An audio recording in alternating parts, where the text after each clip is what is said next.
ஓம் சாந்தி. 6/7/2023. இன்றைய முரளியின் கேள்வி பதில்கள். முதல் கேள்வி, பூஜிக்கத்தக்கவர் ஆவதற்கு என்ன செய்ய வேண்டும்?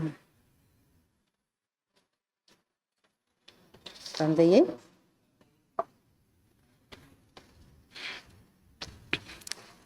பாபா சொல்றாரு, பூஜிக்கத்தக்கவர் ஆவதற்கு என்ன செய்ய வேண்டும்?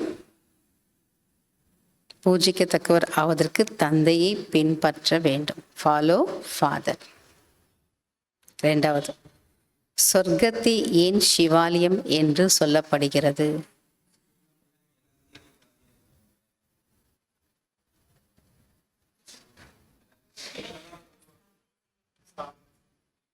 பாபா சொல்றாரு, சத்தியுகத்தில் விகாரமற்ற மனிதர்கள் இருப்பார்கள், ஆகையால் சிவாலயம் என்று சொல்லப்படுகிறது. சத்தியுகத்தில் விகாரமற்ற நிர்விகாரி மனிதர்கள் இருப்பார்கள், ஆகையால் சிவாலயம் என்று சொல்லப்படுகிறது. யார் அமைதியை விரும்பும் ஆத்மா? நான் தான் சொல்லிடாதீங்க. யார் அமைதியை விரும்பும் ஆத்மா?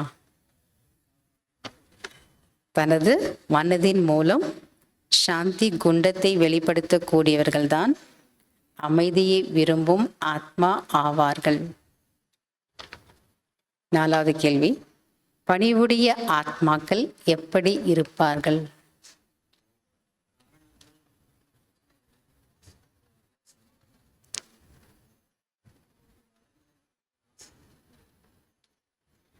பாபா சொல்றாரு, பணிவுடைய ஆத்மாக்கள் காரணங்கள் அல்லது பிரச்சனைகளை பாசிட்டிவாக சமாதானமாக ஆக்குவார்கள். அவர்களுடைய முகத்தில் ஒரு பொழுதும் பலவீனத்தினுடைய நாசுக்கான தன்மையினுடைய அடையாளம் இருக்காது. அந்த பலகீனத்தன்மை தொட்டா சுருங்கி மாதிரி நாசுக் தன்மையினுடைய அடையாளம் இருக்காது. அஞ்சாவது கேள்வி, குழந்தைகள் ஏன் கோபித்து கொள்ளக்கூடாது என்று பாபா கூறுகிறார்?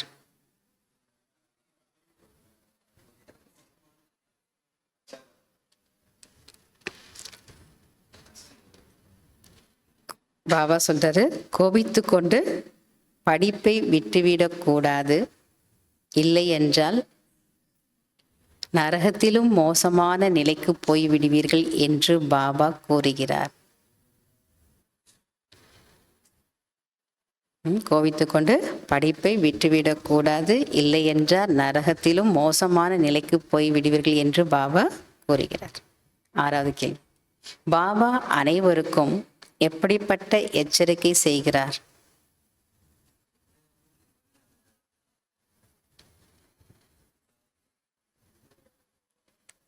பாபா சொல்றார், மிகவும் இனிமையானவர்களாக ஆக வேண்டும். ஏதாவது விஷயம் பிடிக்கவில்லை என்றால் ஒரு காதில் கேட்டு இன்னொரு காதின் வழியே விட்டுவிடுங்கள். கோபம் மிகவும் நஷ்டத்தை ஏற்படுத்துகிறது என்று பாபா எச்சரிக்கை செய்கிறார். fill in the blanks. First, dash என்று ஒரு பரமாத்மாவுக்கு தான் சொல்ல முடியும்.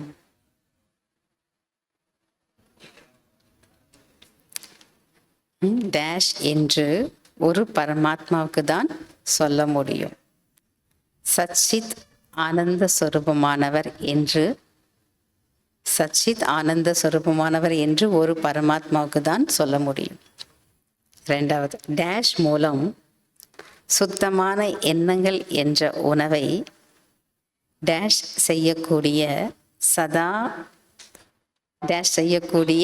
டேஷ் ஆகுங்கள்.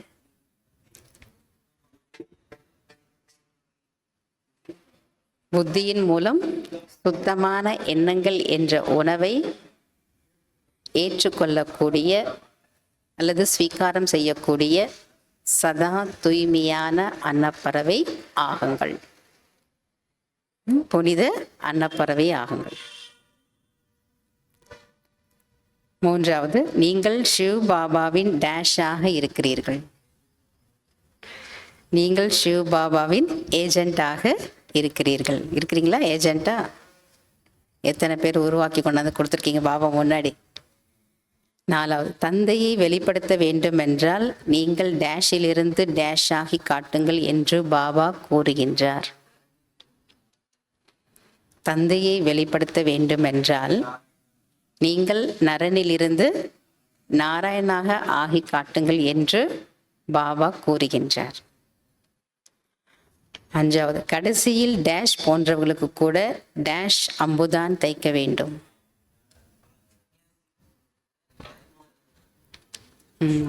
கடைசியில் சன்னியாசிகள் போன்றவர்களுக்கு கூட தாய்மார்களின் அம்புதான் தைக்க வேண்டும், அல்லது அந்த அன்புதான் போட வேண்டும்.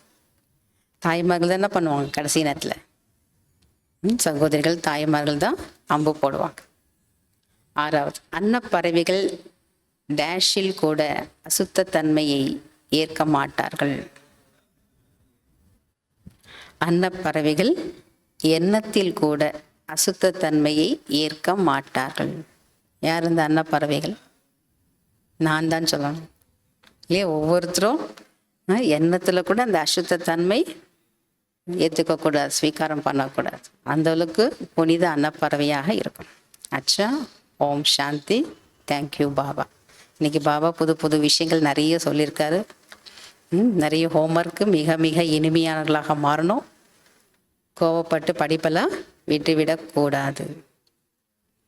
நிமித்த சகோதரிகளுக்கு முக்கியமாக மரியாதை கொடுக்கணும். அவங்கள வச்சு உங்களை விட சின்னவங்களாக இருந்தாலும் பாபா அவங்கள நிமித்தமாக வச்சுருக்காங்க அப்படின்னா அவங்களுக்கு கண்டிப்பாக மரியாதை கொடுக்கணும். ஏன்னா அவங்க தான் பாபா கிட்ட சொல்லுவாங்க நம்ம எப்படி நடந்துக்கிறோன்னு. அப்போ தான் நமக்கு மதிப்பு. ஓம் சாந்தி. தேங்க்யூ பாபா.